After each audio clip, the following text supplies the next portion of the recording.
Olá, Bom Dia News! Está começando agora mais uma edição do seu Telejornal da Manhã. Hoje é terça-feira, 7 de agosto de 2018 e você está na Aldia TV, canal 23.1. Então você já sabe, fique com a gente.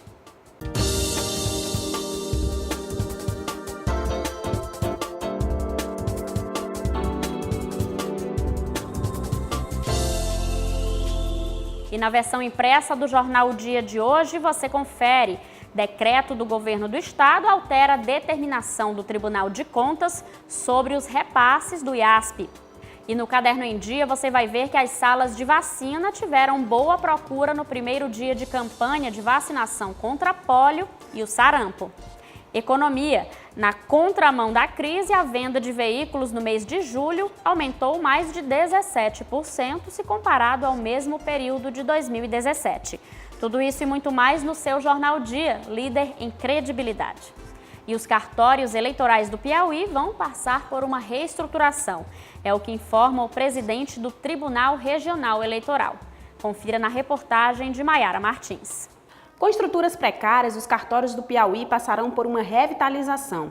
Um plano emergencial de reestruturação foi anunciado pelo presidente do Tribunal Regional Eleitoral após visitas em locos nos locais.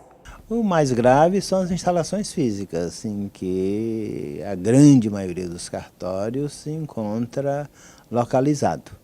As instalações físicas deixam muito a desejar. A justiça não deve ter palácios, no meu modo de entender, mas a justiça deve ser instalada em locais discretamente dignos. Afinal de contas, os serviços que ali são prestados são serviços estatais, sim, mas são serviços da soberania nacional, que deve ser respeitada e reverenciada, ainda que de maneira discreta, até mesmo nas instalações físicas em que esses serviços estão sendo prestados. Até agora, 58 dos 82 cartórios espalhados pelo Estado já receberam a visita do presidente do Tribunal Regional Eleitoral, além dos 11 dos 16 postos de atendimento. O plano de revitalização anunciado pelo tribunal prevê ações que vão desde a melhoria nas instalações físicas dos cartórios até o apoio financeiro para garantir agilidade no atendimento aos usuários. Não vão acontecer antes do processo eleitoral porque vão consistir em reformas, em manutenção da rede elétrica, da rede hidráulica, da rede sanitária. Isso vai implicar em licitação. Já temos, podemos dizer, os recursos assegurados pela Direção-Geral, que nos pediu enviasse toda a documentação, todas as fotografias, e hoje já se encontra em Brasília o diretor-geral com todas essas informações, a fim de que sejam garantidos os recursos necessários para todas essas reformas, mas isso precisa ser licitado de tal maneira que até a eleição isso não ocorrerá. O tribunal também já se prepara para analisar os registros de candidaturas, já que as convenções foram encerradas no último domingo. E os candidatos terão até o dia 15 de agosto para registrarem seus nomes para a disputa. Mas o presidente garante que serão cumpridos todos os prazos e que não haverá necessidade de uma força-tarefa para analisar os dados. Esses registros serão apressados a partir da próxima semana. Não há necessidade de constituição de força-tarefa, até porque esses registros se procedem eletronicamente, e isso já é uma grande ajuda. De tal modo que o tribunal cumprirá, dentro do prazo, todas as decisões relativas a esses registros de candidatura. Paes Landim também reforçou a importância da parceria com as instituições para garantir as eleições de forma democrática e transparente. A Polícia Militar, por exemplo, como também a Polícia do Exército, o Corpo de Bombeiros, a Polícia Civil, participam diretamente desse processo de segurança das eleições, na medida em que prestarão a devida colaboração até mesmo antes do pleito. No momento em que, por exemplo, as urnas estiverem sendo distribuídas para os cartórios, a Polícia Militar já vai estar ali garantindo a segurança dessas urnas. E a gente continua a falar sobre esse assunto agora com a jornalista Maiara Martins. Bom dia, Maiara. Bom dia, Carliete. Bom dia aos telespectadores da Aldia TV. E essa reestruturação dos cartórios eleitorais, como é que vão funcionar essas mudanças e elas já são para esse ano? Carliete, como o presidente explicou, são mudanças bem abrangentes. isso vai depender de cada um dos cartórios, né, dos cartórios eleitorais. Em cada um desses cartórios a realidade é diferente, mas são muito semelhantes, né? Estruturas precárias.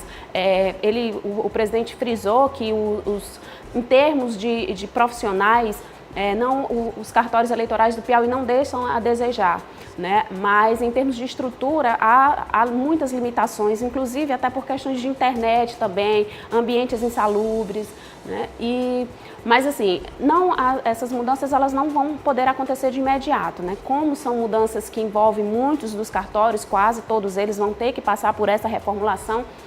Vai ser necessária a realização de um processo licitatório, né, para a contratação de uma empresa que venha a fazer esse leque de alterações que são necessárias, inclusive algumas mexendo na estrutura de elétrica, sanitária, né, dos cartórios. Então, assim, é uma coisa que as ações começam a ser adotadas agora, né, mas o resultado prático, o efetivo, ele não vai acontecer, provavelmente ainda não esse ano. Não vai ser visto de imediato, e essa falta de estrutura atrapalha, no interior principalmente, atrapalha não só o Tribunal de Justiça, mas também os órgãos que fazem o controle, né, dessas campanhas eleitorais, que são os promotores eleitorais. Eles reclamam muito dessa dificuldade. Isso, já em relação à estrutura das unidades cartorárias de todo o estado, já é uma demanda bem antiga, né, dos promotores eleitorais, né, dos próprios juízes e da população que precisa, né, se utilizar desses serviços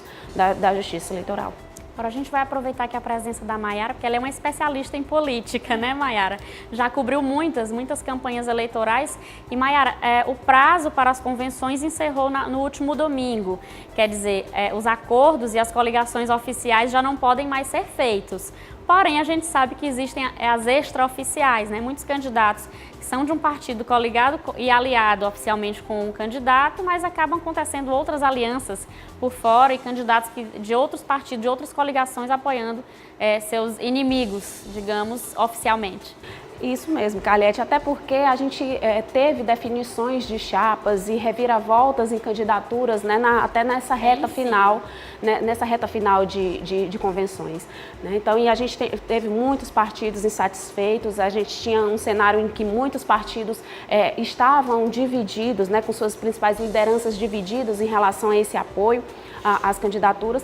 E aí a gente já tem, agora começou os candidatos, né, que cooptaram apoios de lideranças de partidos que não estão oficialmente com eles já estão divulgando isso. A gente teve o deputado Luciano Nunes, por exemplo, que é candidato, né, a governador. Ele mesmo anunciou um apoio de uma liderança do PT, né, de um prefeito do interior do estado que é do PT, que também tem sua candidatura. Eu ia comentar sobre isso. No interior do estado acontece muito, a dinâmica é outra, né?